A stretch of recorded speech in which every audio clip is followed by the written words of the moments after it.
근래 개인정보 유출이 많았다지만 이렇게까지 털린 적이 있나 싶습니다. 우려되는 지점과 대비책은 무엇인지 산업부 신용수 기자와 자세히 짚어보겠습니다.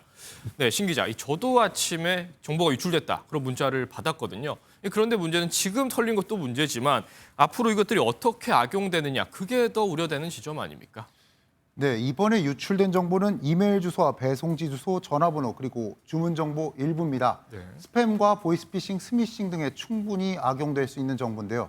특히 가짜 이메일이나 문자 메시지, 전화 통화 등으로 사람을 속이는 피싱 범죄 조직은 중국에 많은데 공교롭게도 중국인 전 직원이 이번 유출과 연루돼 불안감이 더 커지고 있습니다. 특히 배송 반품 등 주문 정보를 조합하면 피해자를 더 쉽게 속일 수 있다는 우려도 나옵니다. 네. 실제로 MBN 취재 결과 배송이나 배달 문자로 위장한 스미싱 문자를 받은 사람도 있었던 것으로 확인됐습니다. 또 새벽 배송이 많은 쿠팡 특성상 공동 현관 비밀번호도 함께 적는 경우가 많아 자칫 오프라인 범죄로 악용될 가능성도 있습니다. 네, 그런데 쿠팡 측은 유출 사실을 5개월 정도 몰랐다는 거잖아요. 이 부분도 선뜻 이해는 가지 않습니다. 네, 쿠팡은 이번 사태가 6월 24일부터 시작한 것으로 추정된다고 밝혔습니다. 5개월이 지난 11월 18일에야 유출 사실을 인지하고 신고했다는 건데요.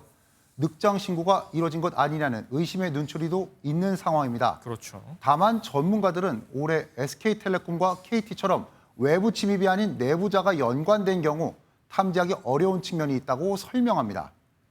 외부자 공격보다 내부자 공격이 더 잡아내기 힘든 건 사실이에요. 뭐 5개월 동안 왜 몰랐느냐라고 그냥 무조건 다그치는 건 조금 빨라요. 하지만 수개월에 걸친 비정상적인 정보 수집을 놓쳤다는 점에서는 책임을 피하기는 어려울 것으로 보입니다. 네, 더 큰 불안 요소는 이름이나 주소뿐만이 아니고 카드나 계좌번호 같은 이른바 결제 정보까지 털렸을 가능성 아닙니까? 네, 결론부터 말씀드리면 가능성이 완전히 없는 건 아닙니다. 네. 과거 사례를 보면 조사 과정에서 추가 유출이 밝혀지는 경우가 많기 때문인데요.